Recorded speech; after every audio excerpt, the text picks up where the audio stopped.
Hello, everybody, and welcome to CS301 Social Implications of Computer Technology.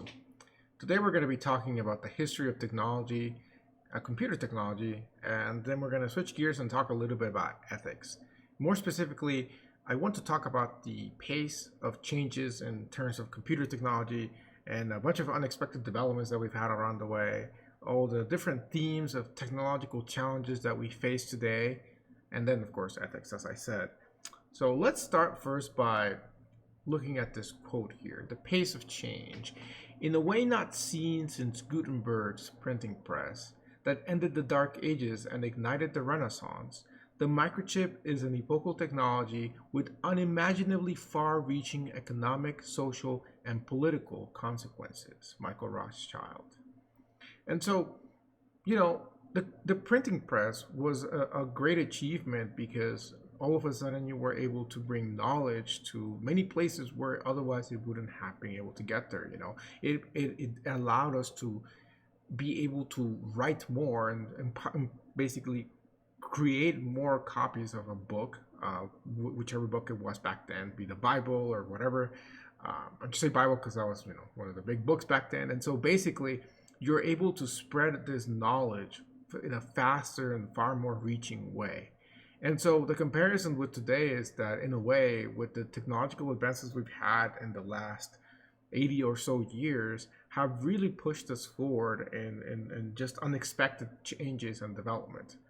And so, we can kind of trace the history back of the computer in general, back to around the 1940s when the transistor was first created. So I will go ahead and kind of defer to CS 219 and other classes to really talk about the history of computers in general. But just to kind of give you an idea, in 1940, the scientists at Bell Laboratories invented the transistor, which is one of the most basic components for microprocessors and computers. Computers themselves, you had the Turing machine, and you had a lot of sort of computer-esque kind of devices that kind of were before that. But really, the transistor was what really allowed us to have sort of like an electronic computer. The first hard drive was made by IBM in 1956 and was approximately, I think, 5 megabytes in terms of size. Five megabytes, it's still quite a bit. We don't think of that as a lot nowadays. It's an MP3 song or something. But think about it. A megabyte is millions, right? So it's 5 million bytes. And a byte is going to be made up of bits, right? So it's a large amount even in that context. But if I told you right now, go ahead and write to me 8 million bits of which is basically 8 million zeros or 8 million ones, you'd be there writing all day. So it's still considerably large. But of course, it's just insignificant nowadays to the ability of data that we can have. Most home consumer computers nowadays have data in the size of terabytes.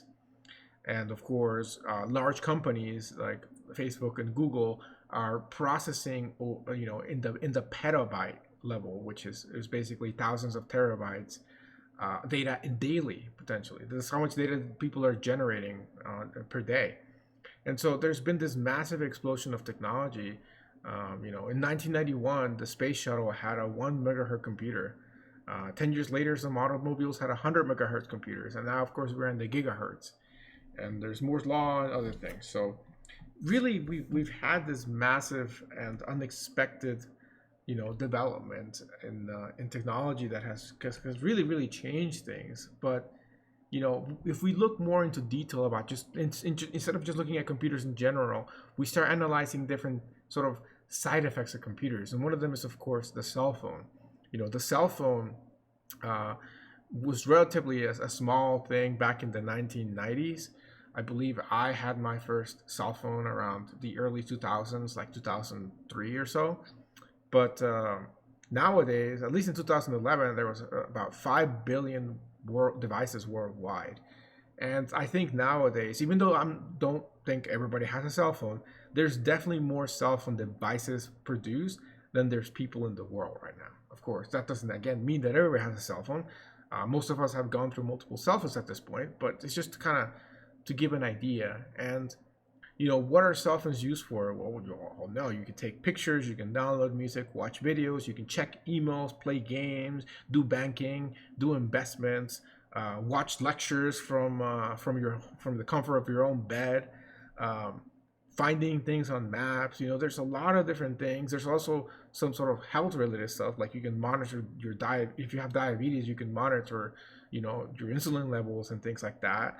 You can monitor with one of those watches that's connected to your computer. You can monitor your heartbeat and potentially alert medical services if something is not right.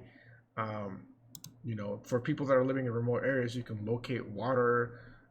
And these are all the good things, but then of course there's the other side of the coin. There are some things that are not so good that you can do with a cell phone, or that can be done to you because you have a cell phone, right? And so, on that side of things, we have, of course, location tracking. Whether you like it or not, for you to be able to use a map on Google Maps or Apple Maps or Bing Maps or anything, you have to be tracked, right? That way you can ask for directions. You can't get directions somewhere if you don't tell it where you're at, right? And so this, of course, raises privacy concerns. Who has access to that data? Is it just a computer that has access? Is it a human? What's the difference? Kind of brings me to another quote that I had here. What really means, a human versus a machine potentially if we had a full AI? I'll go ahead and read this quote. It is precisely this unique human capacity to transcend the present, to live one life by purpose stretching into the future, to live not at the mercy of the world, but as a builder and designer of that world, and that is the distinction between a human and animal behavior, or between human being and the machine. Betty Friedan. And so, does it really matter today whether the data is accessible by a machine or a human? And I'd say that today, yes, because we don't have artificial intelligence, in the level that the machine can basically, I guess, judge you in a way, or potentially take action. But that's today, right? And things are changing in unexpected manners. But going back to cell phones, let's talk about. In fact, let's go ahead and list them here. A couple of the other potentially less than great things that cell phones might bring. On the positive side, as I said, we can use them for media consumption and production. So taking pictures, watching videos on YouTube and all of these things.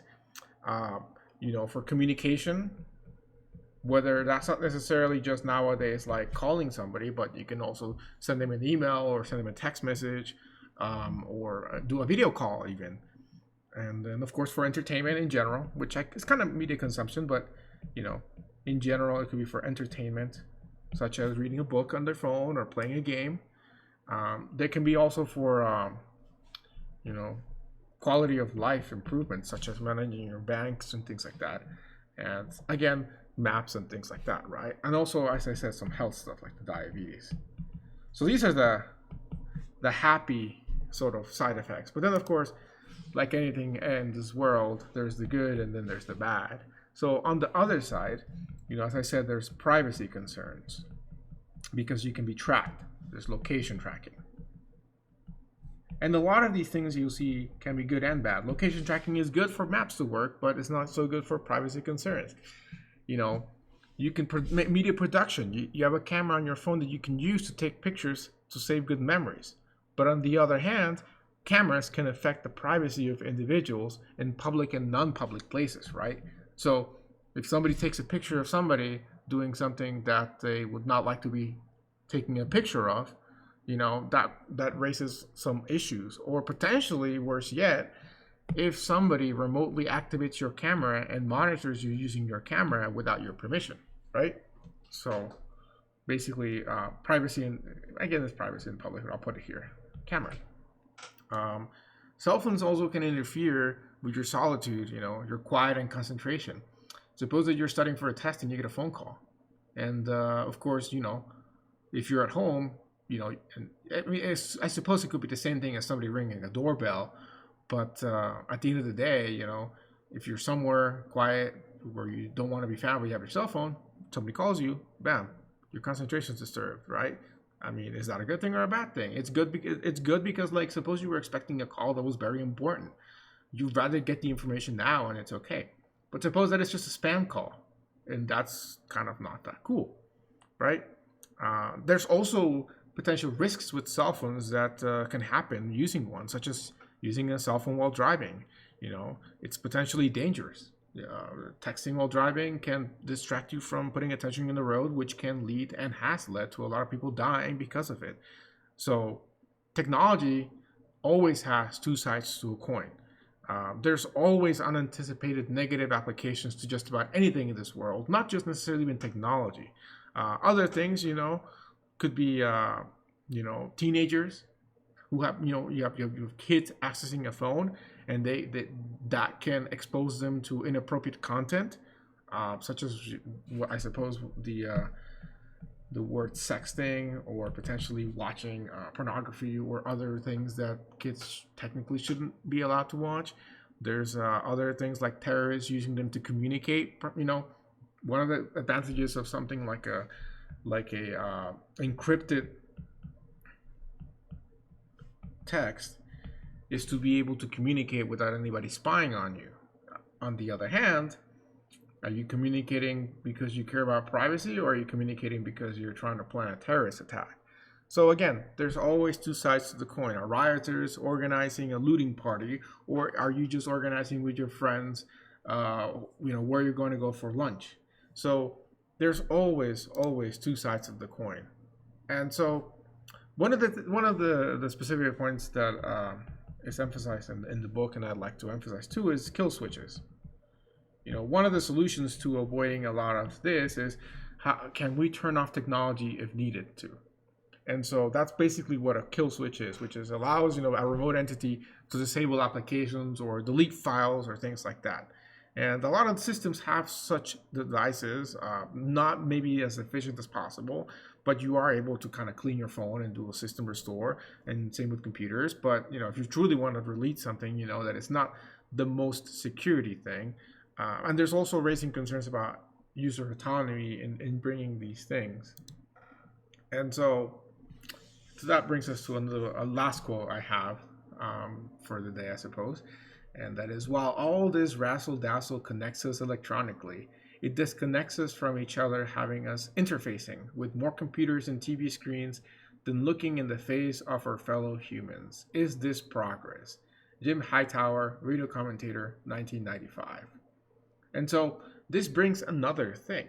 Technology brings us together in ways that we had never imagined before. I mean, maybe we did when we talked about when the first phone was invented, to be able to communicate with somebody who is across the world. And technology does the same thing. But is that quality of interaction the same as interacting face to face? And I'm not here to promote either or. I'm just here to raise the questions and make you aware of those kind of things. And that brings me into the next topic, which is social networking. One of the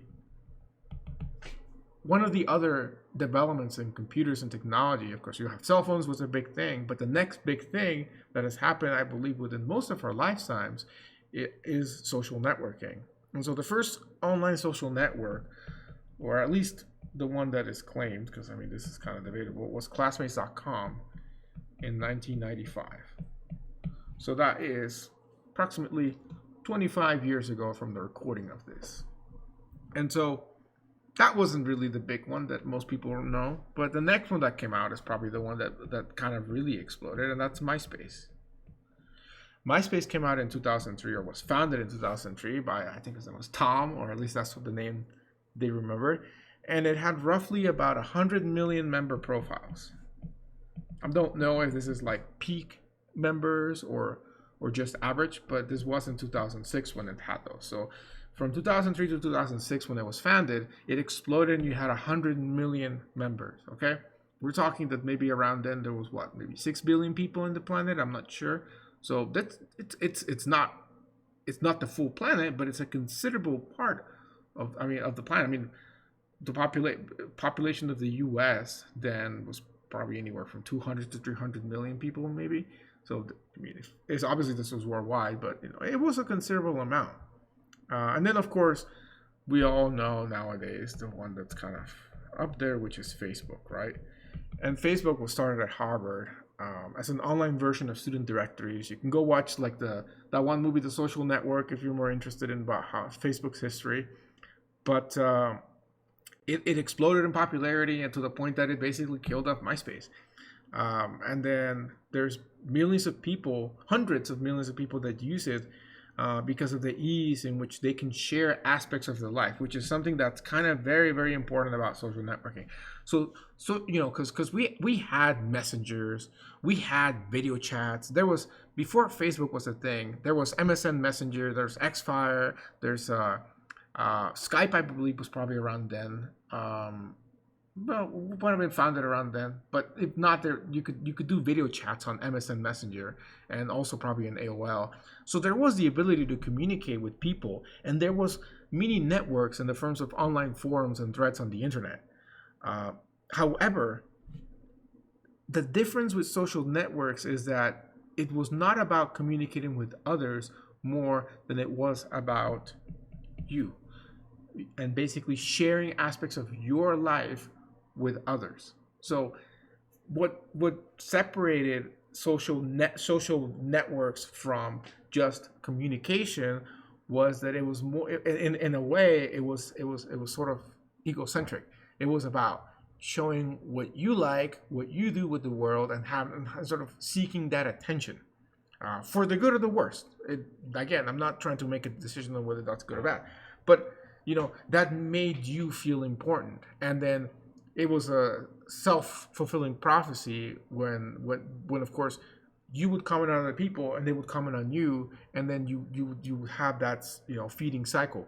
And so social networks really like helped to make people that would otherwise not use computers start using them. So in a way that along with cell phones really approach for the average Joe who maybe doesn't really know how to use a computer to start using electronic devices. Back when I was younger, in the early 2000s, I like computers and I use computers, but computers were seen as sort of like the geekish or potentially not as a norm to have a computer, especially for things that were not work related. There was people that had computers, they had Microsoft Office, they were making their PowerPoints, they were doing Excel spreadsheets, those kind of things. They had computers for work related stuff, but for entertainment or for media consumption, it was not the norm. It was more of like the geekish culture. But between social media and smartphones, they were able to capture that average Joe to start using them. And then, of course, we had things like the iPads and tablets and other sort of more, I would say, like new friendly technology that enabled basically the average Joe who doesn't know anything about how a computer works internally, but still be able to benefit from it. And that's really, really powerful, because think about a car. At what point did cars go from like, oh, this is this kind of cool machine and fancy, to like, oh wow, I need a car to be able to commute to work, and I don't care how a car works. I just take it to the mechanic and take care. I just want to use a car, and that's kind of what it is, right? So that's kind of like the big jump that we had, and that was fed a lot by social network and by cell phones and on all of these basically media consumption. And so other usages of social networks that are good to point out that kind of came as a side effect of bringing this huge amount of people here was, of course, businesses connecting with customers. So, I don't really recall, unless it was a very specialized business, to be able to have like an MSN of a company to be able to ask them for help, unless it was like an internet provider or something. But nowadays, it's very common to have a Facebook profile for a business where you can communicate and ask questions to them. And of course, it's their purpose to engage with, not the purpose, it's in their benefit for them to engage with you. So of course, they're going to want to connect with you. There's also nonprofit businesses like organizations to seek donations. I guess they don't necessarily have to be nonprofit, because anybody can ask for donations, I suppose. Also, it allowed people to form new groups and organize in ways that you may be able to find people that share interests with you. So through Facebook groups and on those kind of things. So, to organize volunteers and so and whatnot. as a random comment. There was recently the whole Area 51 Facebook thing where they were like, "Oh, we're all going to go to Area 51 in one day," right? And I think very few people showed up. But the point is that that was something that was started on Facebook, and so it's just one example of many, many more. On the other hand, you can also have protesters organize demonstrations and revolutions. There's a lot of very, very important protests or demonstrations that were basically initialized through online means. They started out saying, we're going to meet here, we're going to do this and whatnot, and without mentioning any specifics, because there's no need to. They pretty much organize some pretty large groups, for the good or the bad. But there are, of course, good and bad organizations done through social network. And then, of course, there's also one of the more popular ones. So I'll list protests here, but you know what I'm talking about.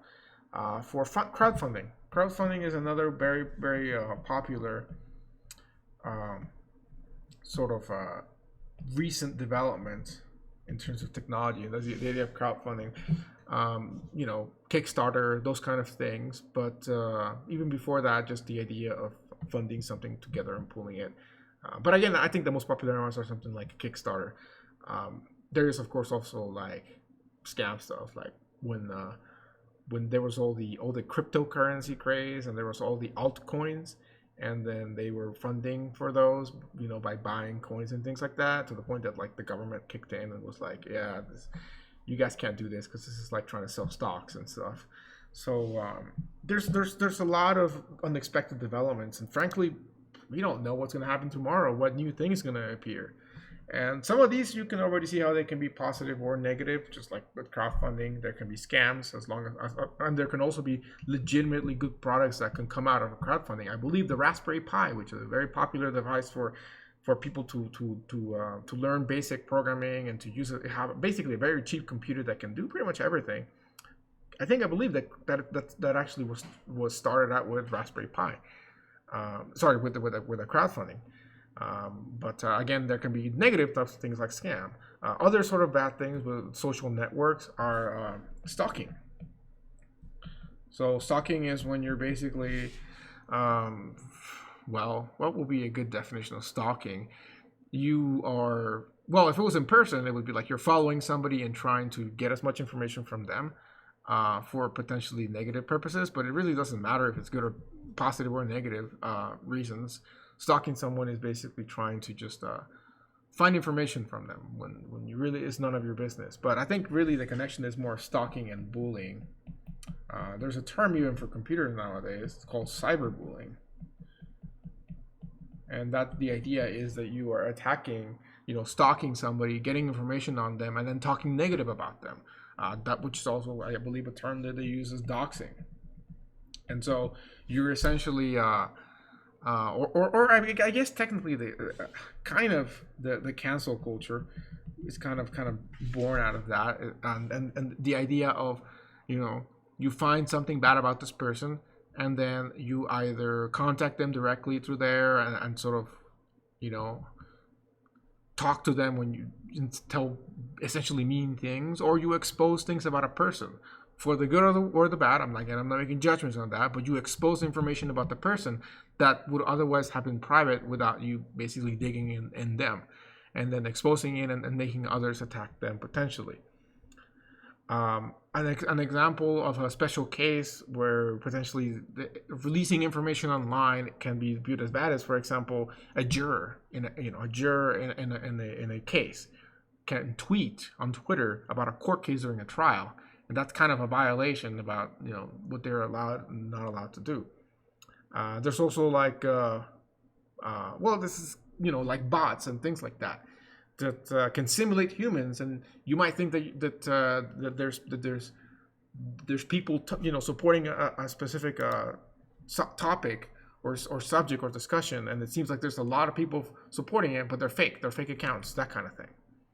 And so social network has been a big change, but communication in general has really changed too. By the way, the emails in general started around the 1980s. Just as an interesting fun fact, in the 1980s, you first had the first emails, and they were mostly just text to universities or military and that kind of thing. But nowadays, that really has been replaced by social media as a way of communicating with someone.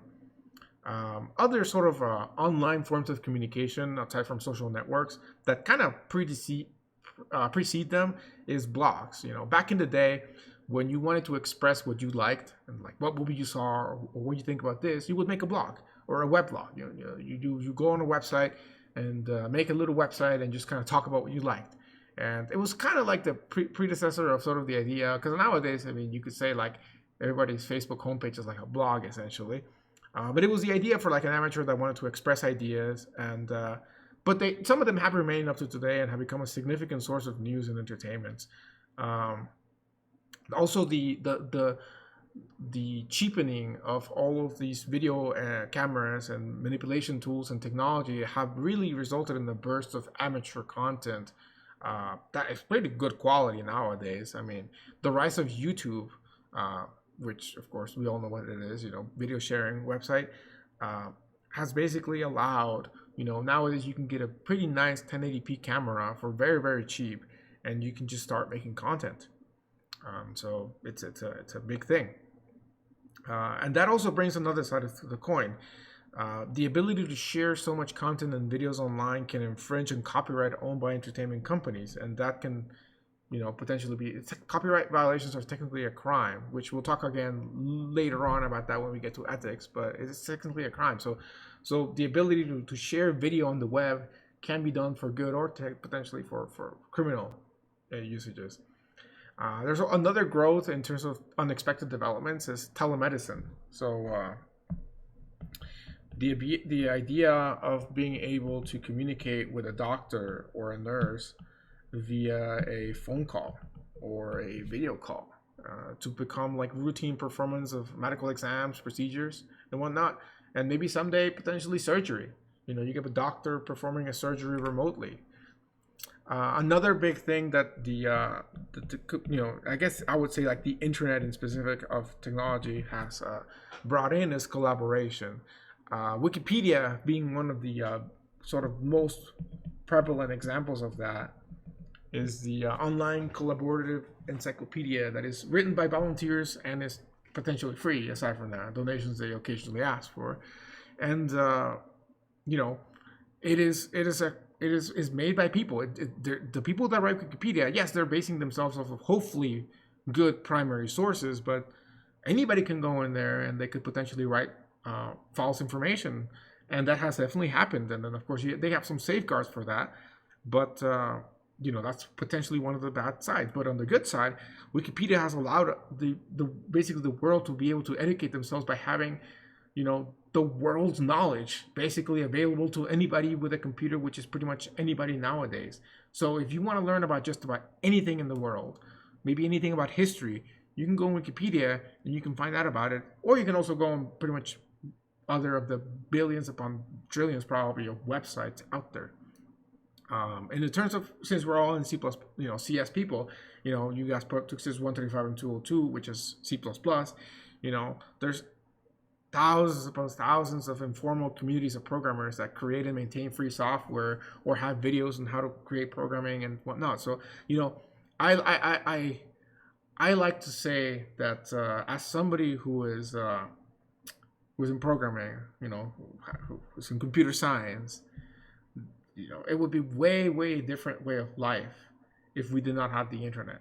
Being able to learn something like programming is just so connected to being able to have access to information online, whether that be for a Google search. Something doesn't compile, you go and you Google it, right? You don't just like give up and cry. Hopefully you don't.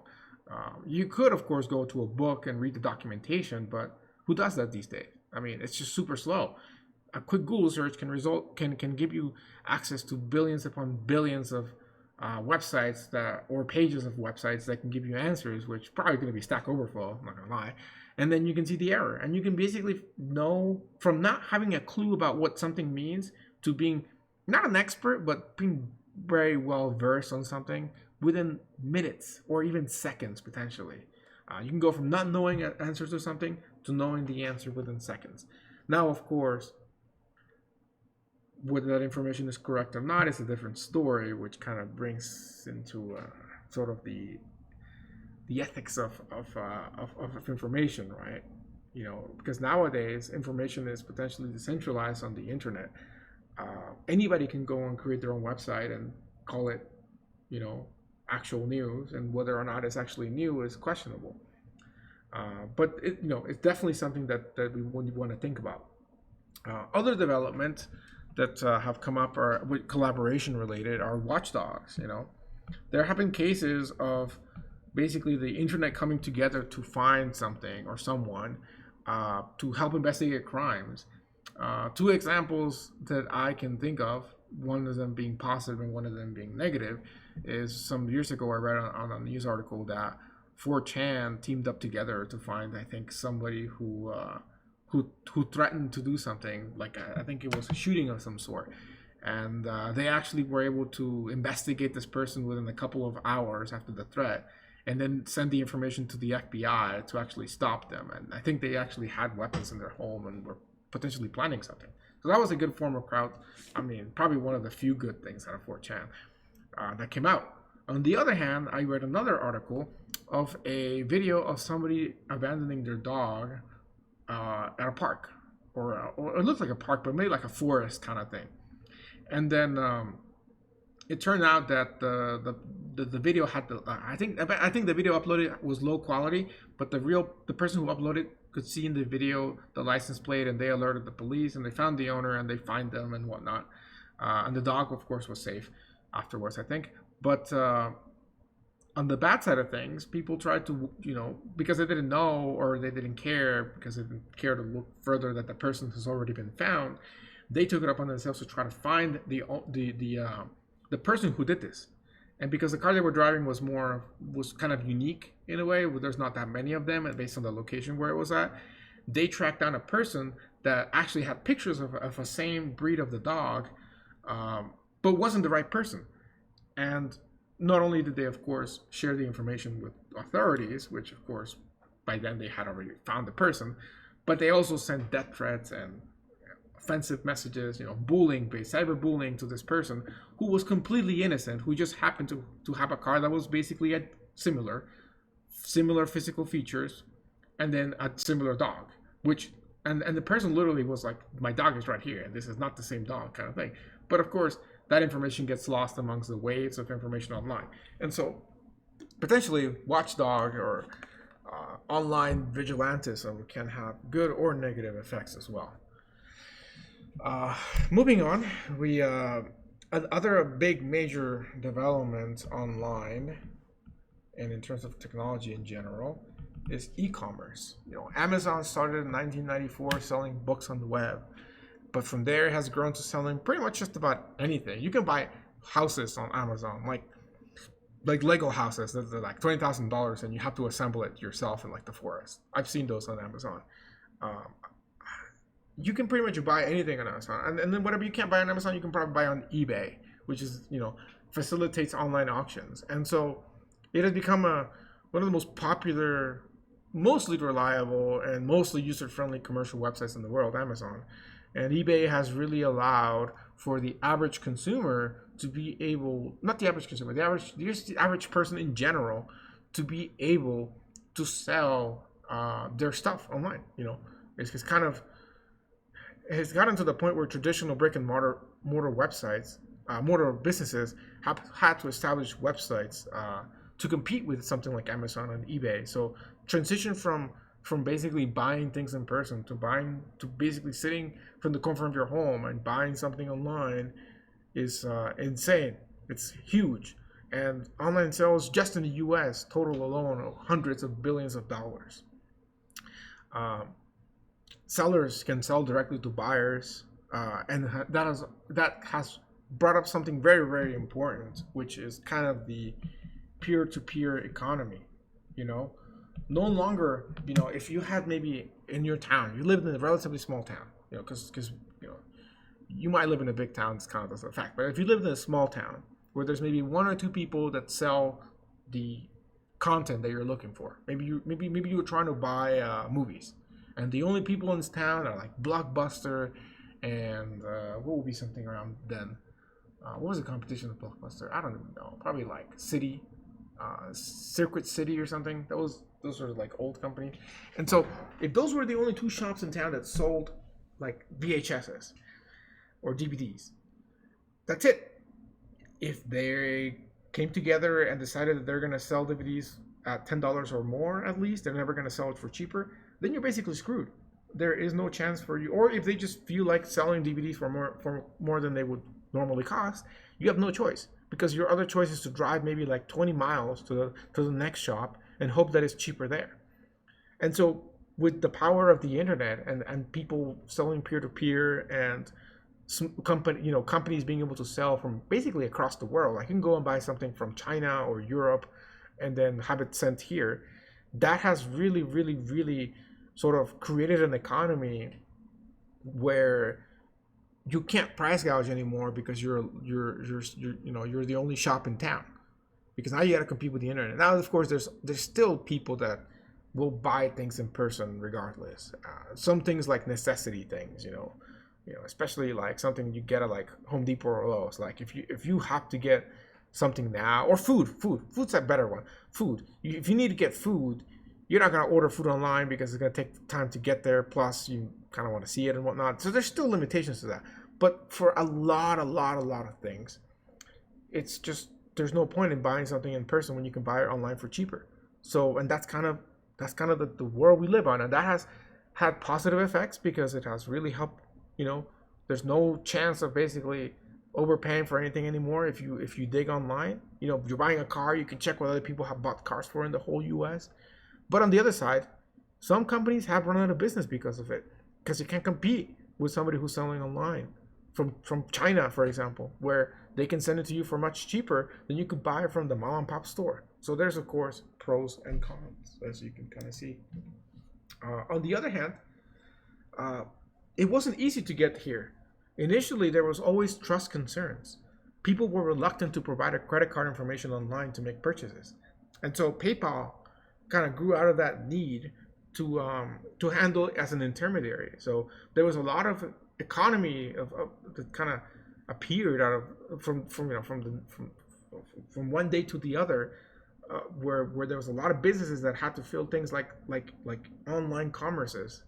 PayPal, I believe, is actually where Elon Musk made his money. So, it's a multi-million-dollar company nowadays, and so there was a big need that came out of that market. Just like there's always, when there's something new that comes up, there has to be an economy and an infrastructure to support it, and then from there you have a lot of money that is potentially left to be made.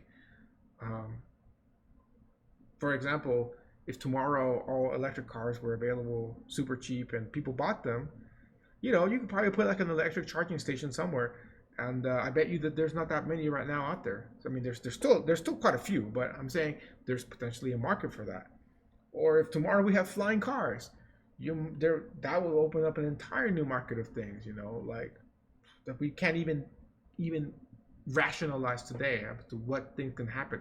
I was reading the other day about self-driving cars, and I think what the article was talking about, how if you have a self-driving car and it's like fully automated where it can drive on its own, then imagine that the article said, because I don't want to claim this as my idea. The article said that you could set the car, like when you're sleeping or when you're working and you're not using the car, you could set it on its own to be like a taxi driver, like to be like an Uber car, and basically generate money while you're not using the car. And of course, there's wear and tear, I'm assuming. But the point is, you could generate money for, I wouldn't say free because the car has wear and tear, but really for free aside from that. And so definitely it'll make up the cost of the car. You could pay the lease of the car with probably what you're making up from sending out the car to work when you're not using it, right? So that's just something that kind of we can't even kind of begin to sort of think about until we run into a situation where we have a car and we have the ability to have a car that can do that. On my side, this is something that I was thinking of, but I'm sure I'm not the first one to think about it, is what if somebody who's in a really crowded city like New York, where the traffic is just super hardcore, decides that they don't want to pay for parking. And so they set their car to just keep driving around the block for the next 2 hours while you're doing your shopping so that you can then come out and get in the car. And it's still cheaper than paying for parking. And also it's more, readily available because you're just driving around the same block. How is that going to affect traffic? Because now you have a lot of cars that are potentially idling and just wasting road space and making everything more congested. Is that okay? Is that correct? Is that ethically correct? Is that morally correct? Is that legal? Of course it's legal right now with current laws, but perhaps the government might decide, well, we don't, to decrease congestion, cars are not allowed to self-drive without a passenger on board during these times and these roads. Europe does that actually, not with self-driving cars, but like in in Italy, downtowns like of certain cities, like the one I can think of right now is Pisa, and I think Rome and Florence. They only allow specific cars of people that live there or are delivering for businesses during certain times, and people from outside of those areas are not allowed to drive in the specific centers. That way they kind of ease congestion in there. And so, this sort of idea of not allowing certain people to drive at certain times to ease congestion can be kind of applied to self-driving cars. With a self-driving car, should we let a car that has no passenger on board to literally just idle around? We don't know if he's looking for a fare or if it's just idling because the person doesn't want to pay for parking. Like, is this okay to congest the roads? And I'm not advocating for anything. I'm just putting the question out there. And I was thinking like, wow, this is something that like we might not even thought about. And just like that, there might be a ton of other things that we will only see when the technology arrives and when that necessity arrives. Nobody had an idea that PayPal would be a big thing until it actually was needed. Otherwise, people would have found it before Elon Musk, right? And so that's kind of the big thing out there in terms of unexpected developments, that there's no way to predict what's going to happen tomorrow because we don't know necessarily what's going to happen tomorrow. So yeah, it's kind of a self-fulfilling definition, but it is. Another thing is, for example, how to going back to what we're saying with PayPal being for lack of trust, is how do you trust an online seller? The government established the Better Business Bureau. The Better Business Bureau already existed, but they established a website to help consumers see if other people have complained about a business. Other websites like Google or Yelp, they have reviews. Well, Yelp is more for like in person, but auction sites have a rating systems, right? Amazon has reviews. All these things came out of necessity to trust or not to trust a certain online seller, right? In terms of protection, of course, encryption is a big thing because of that. So that's one of the big things was e-commerce. And then, of course, there's another cool or quote-unquote cool thing, and that is free stuff. We have gotten a lot of cool free stuff thanks to unexpected developments. Emails are free. Gmail is free, or quote-unquote free. Again, we're going to revisit what really free means, but, you're able to have browsers, firewalls, antiviruses, some of them, emails, encryption software, word processor like LibreOffice, software for being documents like certain PDF readers, many softwares to communicate with people like Skype and Zoom and WebEx. Some of those are free, some are not, but I'm saying there's a lot of stuff that's free, right? There's university lectures that are free. You can go and watch like MIT lectures. Even this lecture is free. You guys are enrolled in the class, you're paying for it, but I'm posting it on YouTube and making it public so anybody can see it, right? So there's a lot of stuff that has come out for free thanks to unexpected developments. Okay? However, free is not really free, as we most of the time realize. Free stuff costs money. And the question is, where is that money coming from? In my case, I don't have any benefit or hindrance to posting videos on YouTube for free. I guess in a way I benefit because I might expose, my work to other people who might be interested and might be pleasing and satisfactory to know that other people have benefit. That is sort of my benefit to that. But at the cost of, what if I say something wrong here, or something that is potentially can come back and haunt me? Maybe I accidentally say something that is offensive, and then bam, somebody records that, and 10 years from now, they bring that out of context and attack me for it. It's perfectly possible that could happen like that. And there's a question about how does YouTube, because YouTube has a cost to host my video, how do they make money from that? And the answer to that is advertisements, or advertising, right? Advertising pays for a lot of free services and sites, but not all of them, but it does pay for a lot.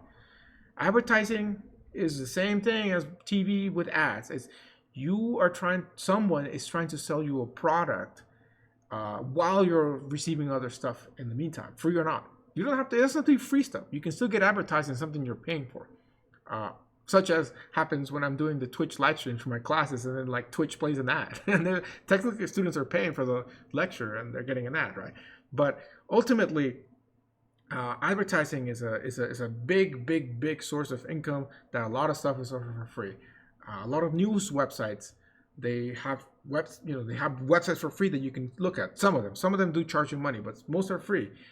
But they have ads, and those ads, the people that want to advertise themselves to, if I want to go and put an ad on Reuters.com, right, or CNN or Fox News or whatever you watch, RT News, if you want to put an ad in those websites, you pay money to them. And then they put the ad so that the consumer who's watching it may be reading an article about something, and then they see your ad for buying shoes, right? So that's a big source of revenue, and that's the quote unquote free that you're getting ads in exchange for that. On the other hand, it doesn't always have to be advertisement. There's also donations, like Wikipedia. Wikipedia, they pretty much made a pledge to not ever have ads or basically charge money. What they do instead is they get funded through donations, and it's a very noble cause, but that doesn't always work for a certain company. On the other hand, you don't have to necessarily have ads for free stuff or donations. Some businesses will provide some services for good public relations or as marketing tools. So in general, you can think of an example of software. They might give you some software for free, but then be like, hey, by the way, we also have this stuff. Some antiviruses will give you the ability to scan your computer for free and fix the viruses. I'm not talking about like sketchy stuff. But then if you want to have like an active protection, then you can pay for some service or a premium service or things like that. Other companies will just flat out give you stuff with the hopes that you will then buy other stuff that they sell or make. Again, or simply to look good, to get good public relation. They wanna look like they love the world, so that you then don't attack them, right?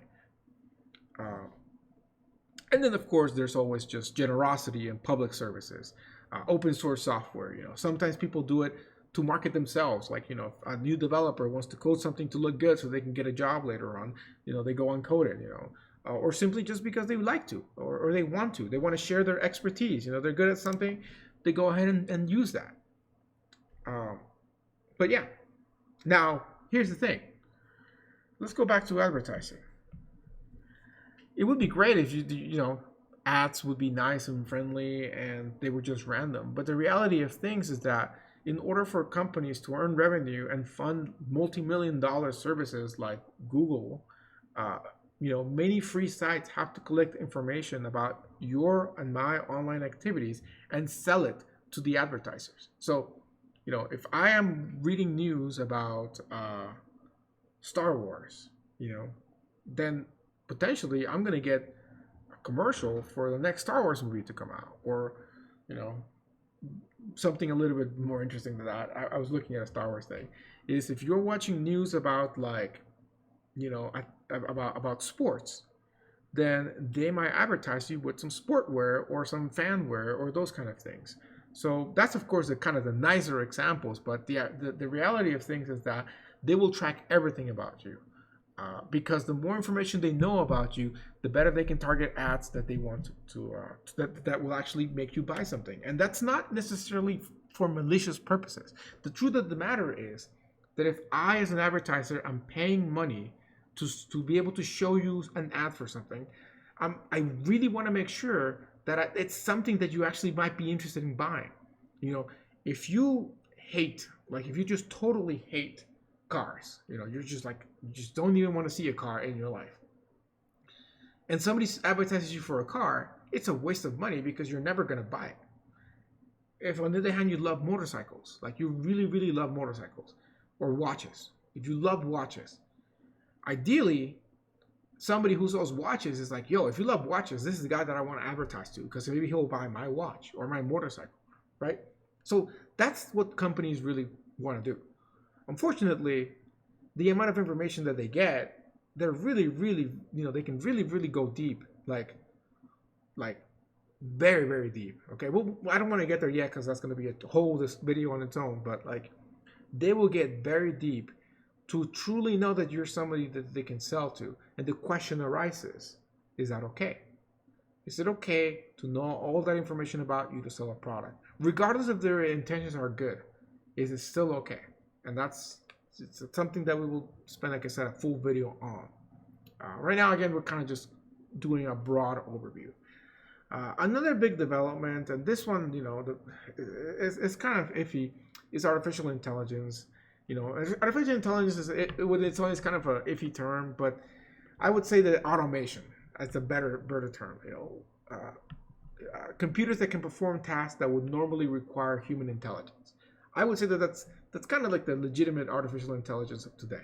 You know, can we automate something? Can we take somebody's job away, basically, which is a big thing that we'll have a video on, with a machine? You know, and is that a good thing or a bad thing? You know, imagine a world where each of us had a robot, and a robot could go and do the job for us, and we can just stay at home and take the money. That'd be great, of course. Now, imagine another world where we don't own the robot. The company owns a robot, and therefore they don't have to pay us at all because we don't own the robot. So now they can still fire us, and the robot can do the job for us, and now we can't even get a job.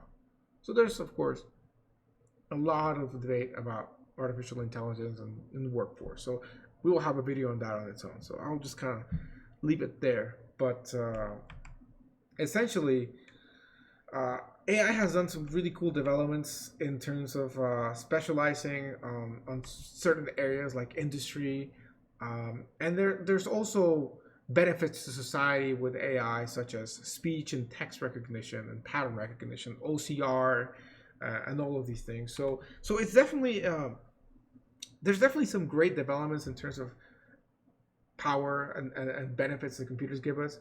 But I would say that we're not there yet to claim that artificial intelligence is going to take anybody's like job away. But at the same time, it is happening with factories. You know, there's really, really nice machines that can like manufacture stuff, and that takes away from people. So, you know, it brings up a couple of discussion questions, like how are we going to react? You know, like how would you react? Think about this: how would you react if you went into a hospital and the surgery was supposed to be performed entirely by a machine? Will it be scarier than the first time that you rode an elevator or that you flew a plane that was flown by autopilot? And is it scarier? Is it less scary? And by the way, this isn't some science fiction thing. Elon Musk is working on Neuralink, which is going to be a machine that can perform brain surgery and strictly automated. There's no humans involved. Kind of like LASIK sort of stuff. I believe LASIK is pretty much mostly automated, if not fully. But I'm not 100% sure on that. So really, is that going to make you feel safer or less safe? Safer because the machine is very well predictable and doesn't make mistakes? Or because it's a machine and they can't improvise and it can totally screw up if it doesn't have a specific if statement for a special case that you run into?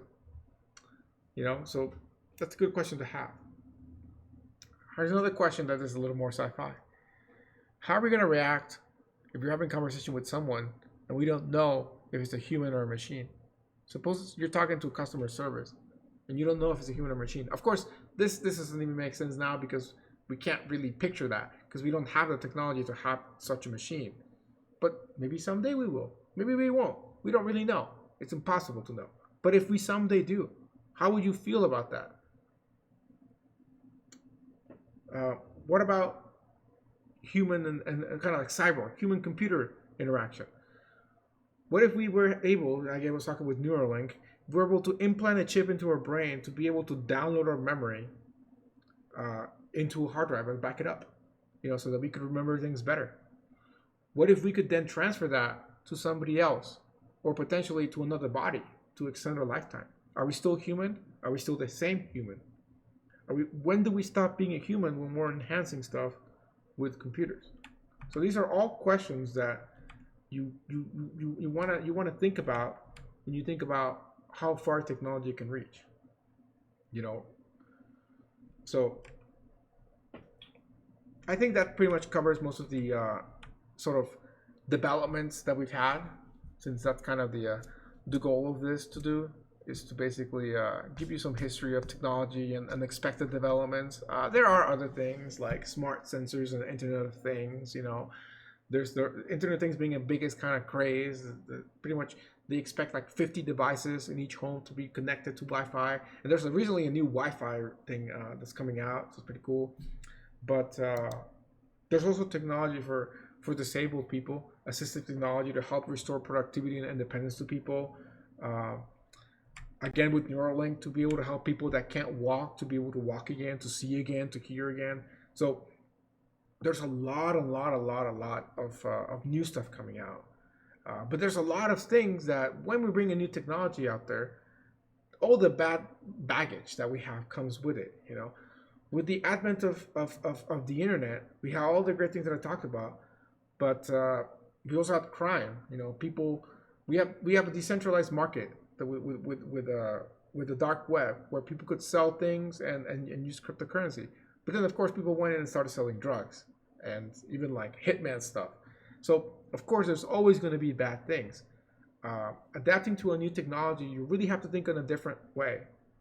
And at the end of the day, it's the same problems with a different turn to them. It's not typically new problems, but sometimes they are new problems that we just can't expect. Nobody can deny the fact that the reach of the internet is basically to ease communications around the world, but also potentially eases crime to happen around the world. I can scam somebody in China, and somebody in China can scam me. And then, of course, that means that we have to increase security, which is going to reduce convenience. That's another theme that we'll talk about. Increasing security can sometimes reduce convenience, and that perfection is a direction, but it's not always an option. There's a difference between personal choices, business policies, and law. So I think I'll stop there with the unexpected developments. And now let us go ahead and switch gears and talk about what ethics are. Again, it's going to be a very brief overview of that. You'd have to take a philosophy class to kind of really dig into ethics and what it means. But essentially, one way to think about ethics is a study of what it means to do the right thing. Okay, so do the right thing. Frankly, while this definition is great, it's also quite useless, because what does it even mean to do the right thing? That assumes that people are rational and make free choices that make sense. So it's not exactly the best thing. So another way we could say is rules to follow in our interactions and actions that affect others, right? That could be another way of saying it. So ethics are the rules to follow in our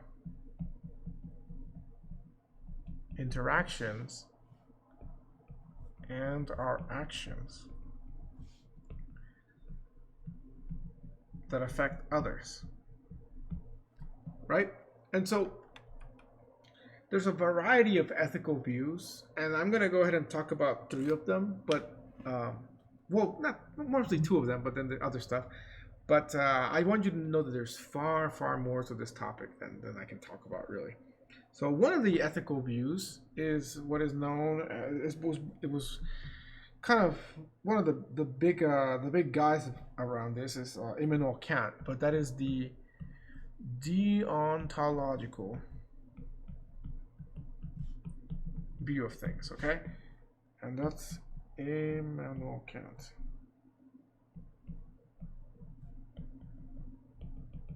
So Immanuel Kant was a philosopher that was often presented as the prime example of deontology and contributed a lot of ideas to like ethical theory.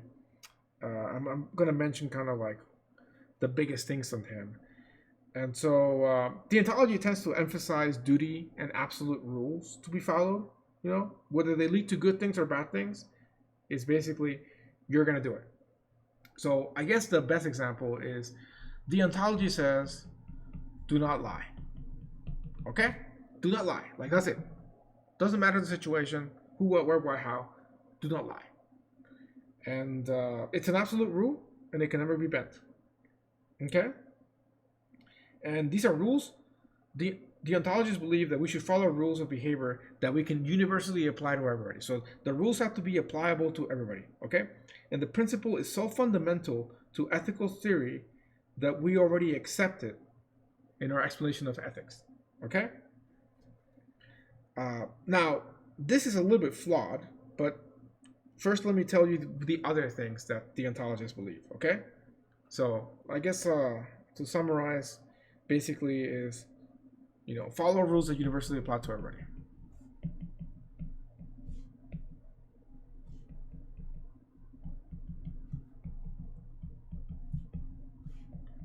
This in its own is a little bit of a trap, because how do you say whether something universally applies to everybody, right? But still. Deontologists argue that logic or reason determines the rules of ethical behavior. So logic and reason is how we're going to determine that, whether something is universally applying to everybody, okay? And the reason why they believe this is because actions are intrinsically good because they follow from logic, okay? So they believe that something is logical, then it must be intrinsically good, okay? Can't believe that the rationality is the standard for what is good, okay? So rationality is a standard for good.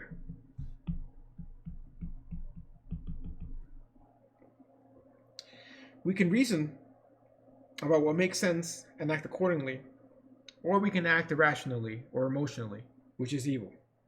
Okay? So if something is illogical, then it would be basically bad. If something is logical, it's good. You have to respect the reasons for you. Okay? Finally, Kant stated a principle about interacting with other people, and that is that you must never treat people as a means to an end, but rather as an end themselves. Okay? So, treat others as an end themselves, not as means to an end. So, as a practical example, I suppose, you know, suppose that that you want to get an A in the class, and so you start saying really nice things to me because your means is to just like get an A for the class, right? So I'm only a means to an end of your goal. So that would be kind of a violation of the ontological theories. So the big argument about whether deontological is good or bad is kind of like the extremist position of the absolute ethical rules. Okay? So I would say that this is very extremist. And let me give you an example of that. And again, you know, there's good and bad of everything, right? So it's unfair to say all the good things. So he says do not lie, right? Let me put you a scenario. Of course, this is very extreme, but it's a scenario regardless. That you know, someone is looking for someone, but it's not just anybody. Someone is looking to murder someone, and they ask you where the intended victim lives. Okay? You know where he lives, and the ontologists say do not lie. So therefore, if the victim, if the murderer is asking you where they live, if you tell them the address, they will go and kill them. You have no chance of stopping them. You don't have enough time to tell the police or to get help. So that's option one, is you just tell them, and it's basically guaranteed that they're gonna die. But you'll be okay at least. Option two is you could lie to them, give them a wrong address, which gives you enough time to get help. And then hopefully you're okay if police protects you. You could die potentially if the guy gets really angry at you. After all, he's a murderer and comes after you instead. But you could also defend and be like, hey, I thought that's where he lived, man. Please don't kill me, kind of thing. But ultimately, at least you give the chance to the victim by not telling the address. There's a chance that they might live. The question is, what do you do? Do you lie to them to save the victim and give them the wrong address? Or do you tell the truth? And most people would probably say that they would lie. But again, some people might tell the truth. The deontologist basically would tell the truth, because Immanuel Kant says, do not lie. Even if the person is guaranteed to die, you do not lie. And that's kind of the argument that people have why they don't like this view. But again, some people, they can live by this stuff. So that's all I'll say, pros and cons. The other sort of view on ethics is utilitarianism. Utilitarianism.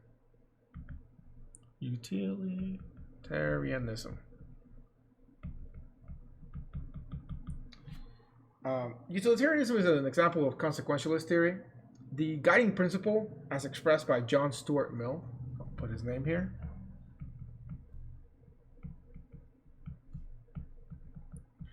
is basically to increase your utility in sort of the world, okay?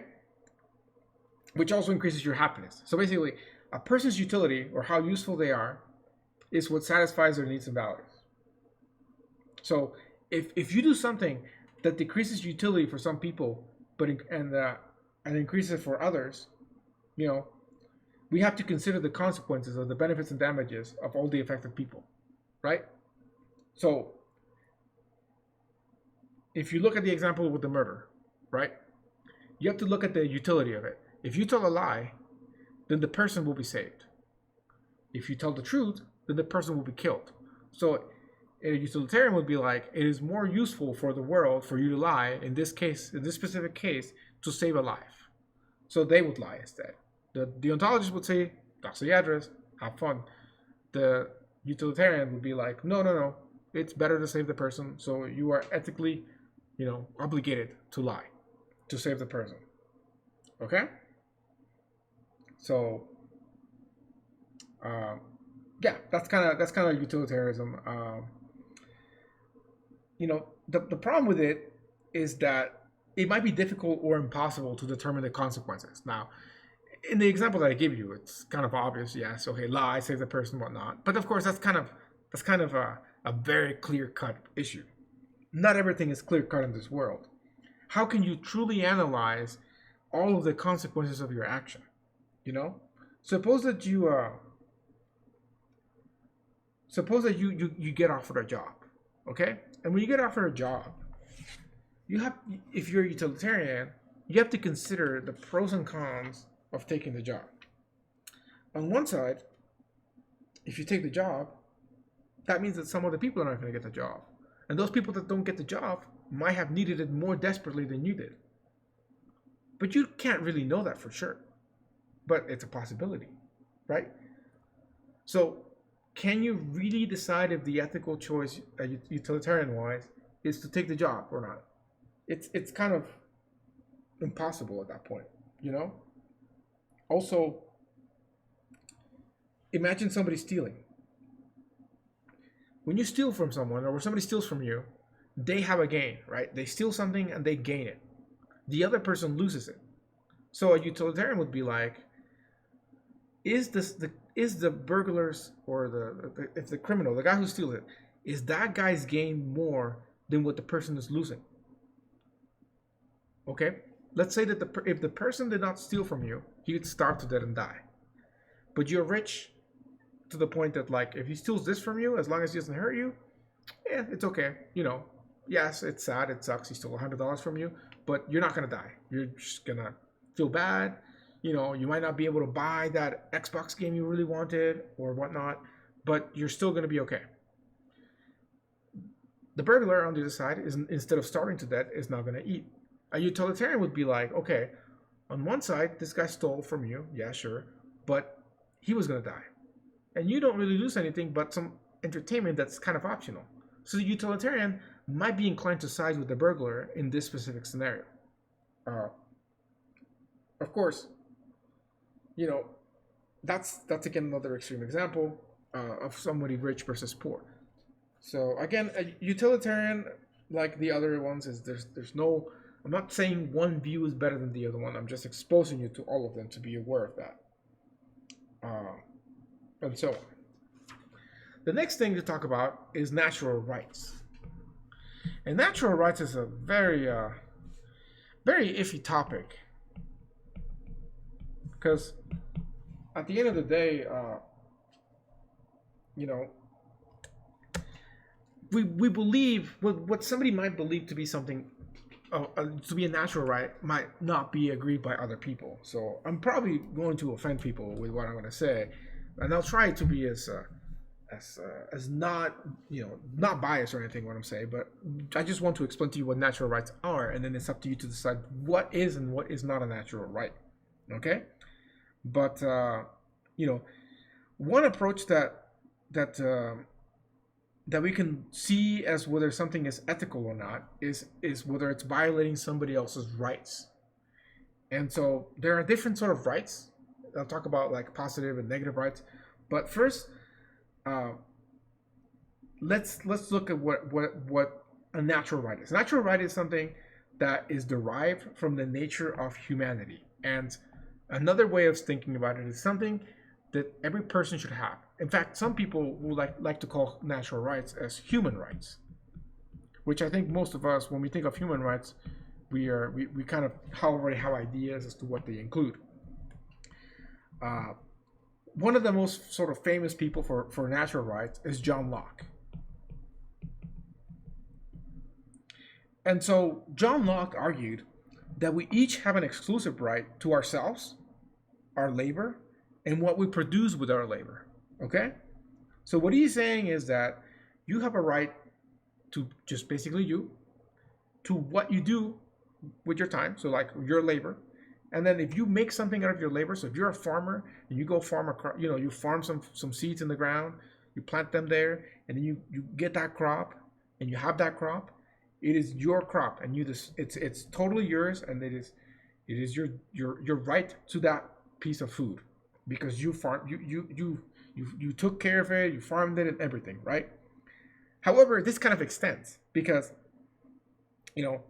he had an argument that there's a natural right to property that we create by mixing our labor with natural resources, okay? Because if you're working that land, then that, let's say you're planting not weed, like, I guess you're planting wheat if you're making like wheat, not weed, by the way, wheat. But yeah, okay, sure. Let's go with wheat. Let's say I was going to say something more practical, like bananas. Yeah, let's say you're planting bananas, okay? Because bananas is something you can actually hold. Like you get the bananas out of it, and you have the bananas, right? That banana came out of the ground. Does that banana belong to you, or not? And he's saying that it does because it's a mixture of natural resources and your labor. And so he saw the protection of private property as a moral rule, okay? So he said private property is a moral rule. And because of that, if there's no protection for property, then the person who invents a new tool would loathe to show it to others or use it in their view, as they might take it. So essentially, he's saying that the right to private property is going to increase the overall utility of something or someone. And because you have a right to property and to potentially defend that property, there's a respect for the right of life, liberty, and property. And that implies ethical rules against killing, stealing, deception, and coercion. And so what he's saying is everybody has a natural right to defend themselves and to defend their property and to defend their labor, which again is a property. And so this, of course, kind of gets into iffy territory because if we look at something like the Constitution, some people see freedom of speech as a natural right because of the ability to express yourself and say what you think is a natural extension of our humanity and anatomy, right? Our anatomy means we have the ability to speak, right? And therefore we have the right to speak whatever we want. But what if what we speak is offensive? Well, according to John Locke, then that's still okay because we are able to speak it. So that, of course, as you can see, can already and is causing issues worldwide, whether hate speech and whatnot, and even self-defense. Right? You have the Second Amendment of the Bill of Rights talking about the right to bear arms to defend yourself. So, by extension of what John Locke is saying, if you have the right to defend yourself, then that means you have the right to potentially shoot somebody. And so that, of course, gets into iffy territory. So again, I'll leave it at that. But again, natural rights can really, really be used to extend to pretty much a lot of things that you might not think about when you think of like a human right. If you want to know more details about it, and I believe it was in the 1980s, there was a Universal Declaration of Human Rights published by the United Nations that was kind of meant to sort of declare what natural rights could be, and they established basic concepts of dignity, liberty, equality, individual rights, provision of things like right to life and prohibition of slavery and torture, and other things. So I recommend that you all check that out and read that to get a more idea of what a natural right is. But logic can be very, very tricky, and you can extend a lot of things that you might, because you might think about how did we go from property of labor to like ability to kill somebody to protect your property, right? There's a lot of big jumps going there. And so this is the thing that people argue with John Locke. Like, how do yes, okay, A to B, B to C, C to D, E to F or whatever. But when you see A to F, you're like, wow, that's kind of a big jump right there, So it really contrasts with other ethical standards or approaches that tend to focus on the result of something. And so, it's definitely iffy. And that brings us into the next thing, which is a negative and positive right, okay? So, rights can be split into two kinds of rights. We have negative rights, and then we have positive rights. Okay? Negative rights can also be known as liberties. And then positive rights are sort of like claim rights. So negative rights is basically the right to act without interference.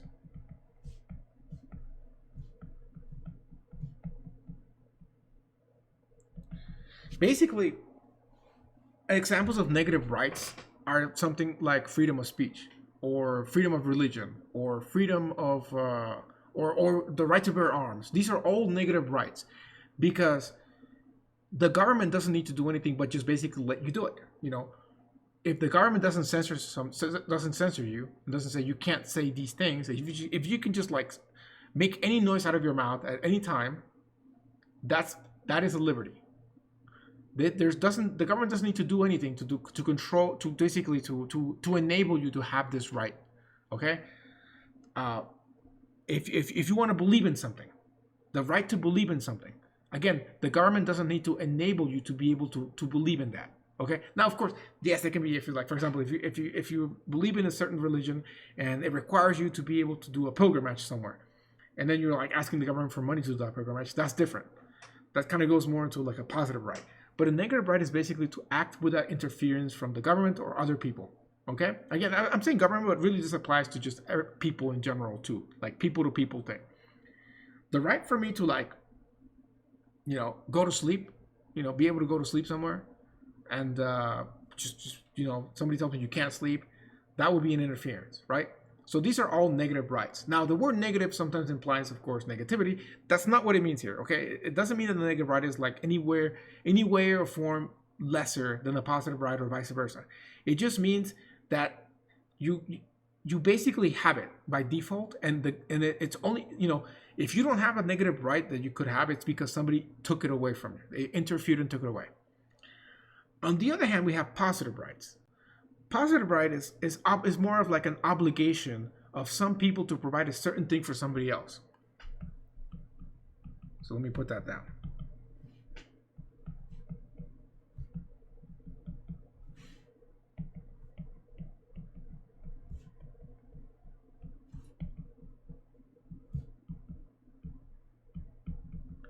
So basically, a positive right will be, for example, the right to healthcare.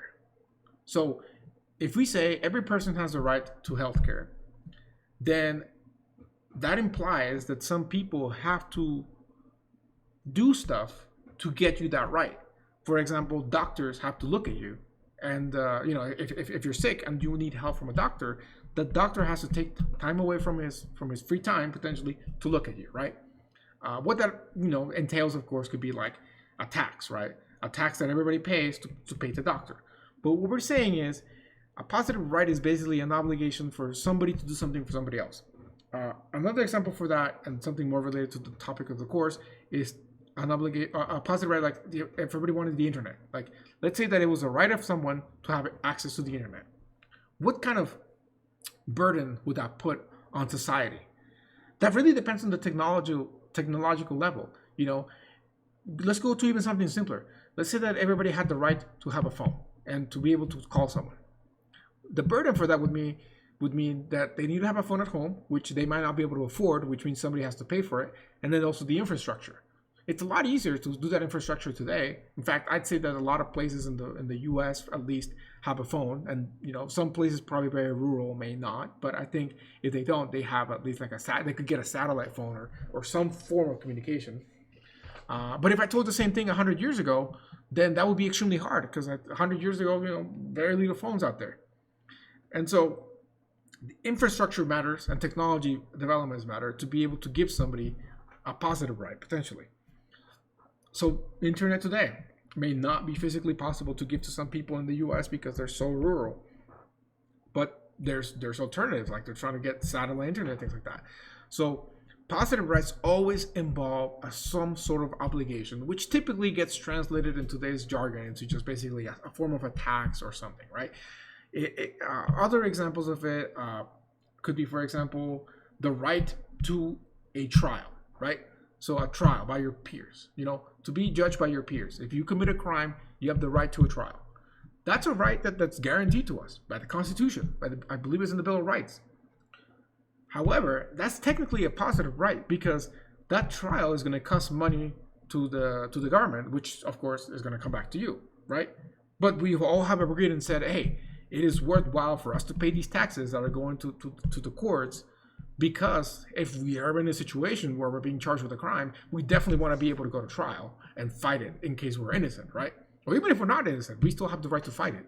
And so this is technically a positive right because it costs money. Somebody has to pay the juror for their time, there's the jury duty term, whatever, but also like the judge, the installations, the DA's office, or potentially a lawyer, because I think everyone has a right to a lawyer, right? So especially if you can't afford one, so that costs money too, right?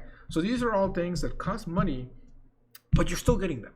That's an example of a positive right that I think we all have in the U.S., or at least we're supposed to have, right? Sorry, I keep hitting the table, but I think that might be making sounds to the microphone. So I apologize for that. I'll stop doing it.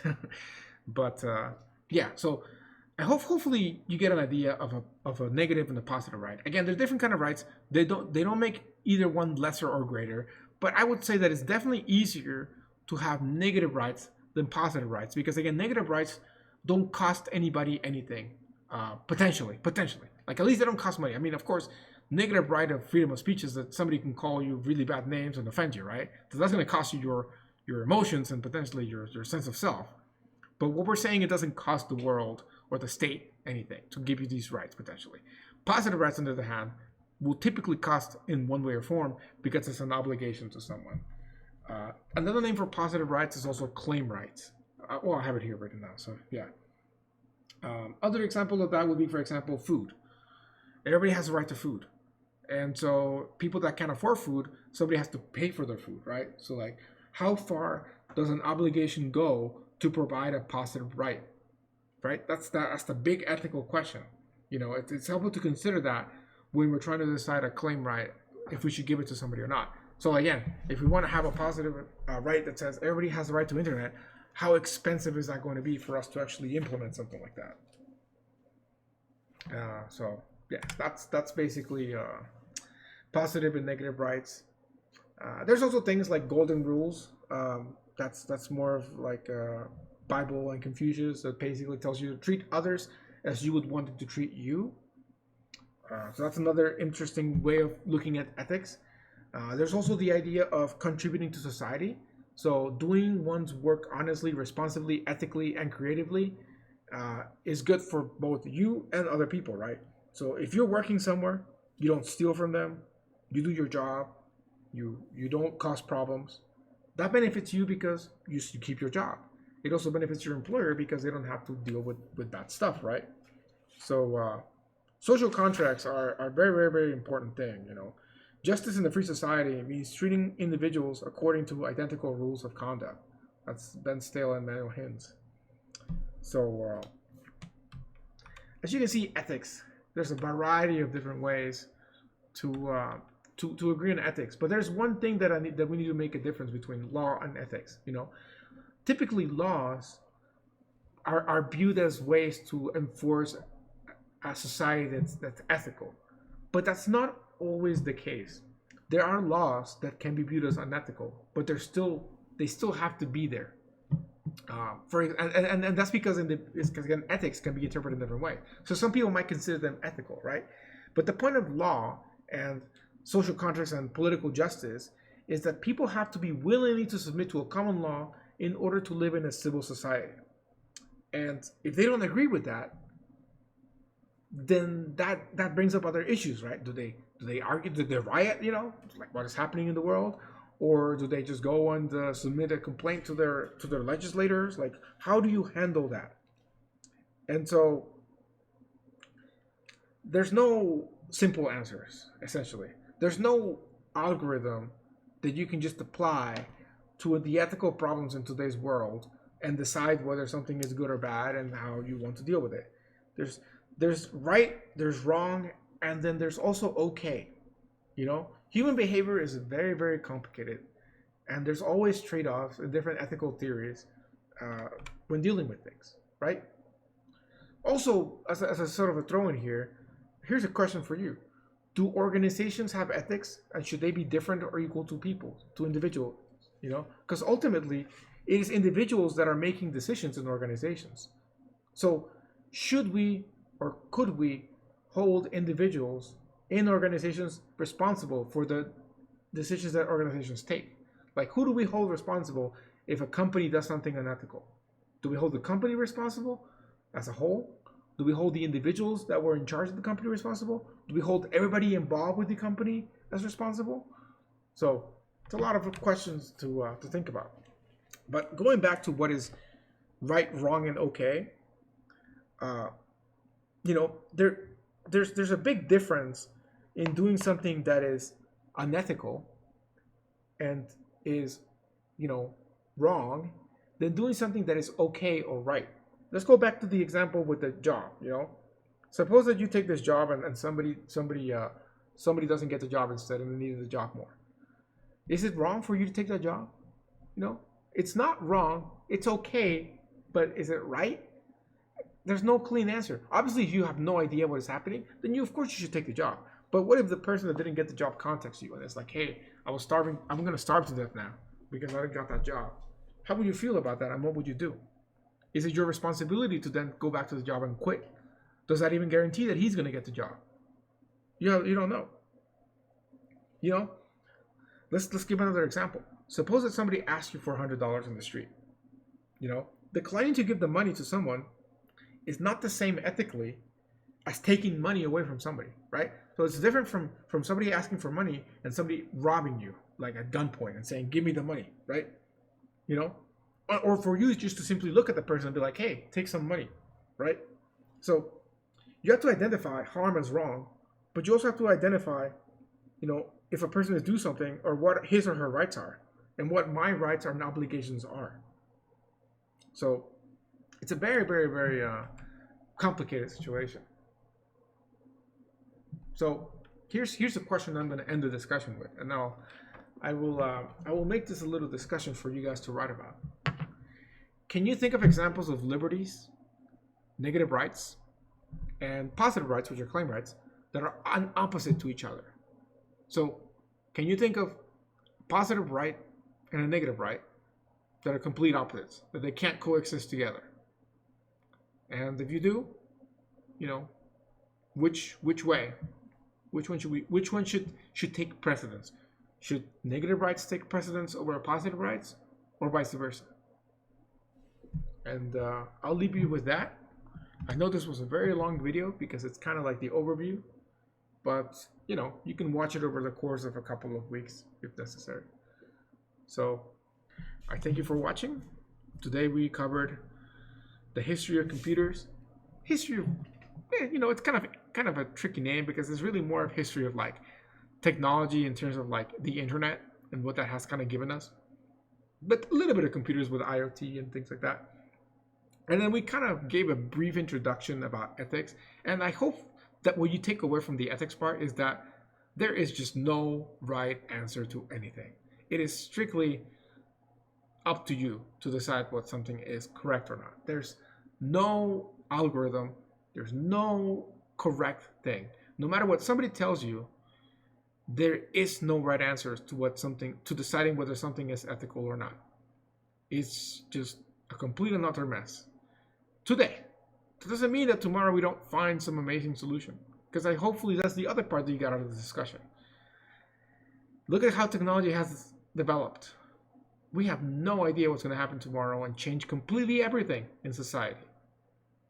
And so tomorrow the answer to all of our problems could appear, or a whole new world of problems could appear. And that's really kind of what the social implications of computer technology are kind of dealing with today. And so I look forward to talking about more of these topics in detail. Obviously, the other videos will definitely be smaller, but until then, I hope that I was able to cover this material in a neutral, unbiased way. Obviously, it's impossible because the word neutral is kind of like the word ethics. There is no such thing as correct, true neutral. But please do not take anything I say as offensive or attacking anybody. I am merely trying to express what I took away from the reading of the book, and for what I think may be useful to wake you up and start to think about these concepts that we have to cover in the class. And as you are deciding on what to do for your term paper, we have talked about a lot of different things today that may make you passionate about, and could be a good topic for you to write your paper on. So if you have any ideas for your topics, start sending them to me. I'll go ahead and create something on Canvas for you to submit them on as well. But again, I do apologize if I said anything that might be offensive to anybody. It was again not my intention. I am merely trying to give you the best and broadest view possible of the contents that we have to cover. If you have any questions, feel free to contact me. And I thank you for your time. I wish you have a wonderful day. And until next time, take care and see you soon.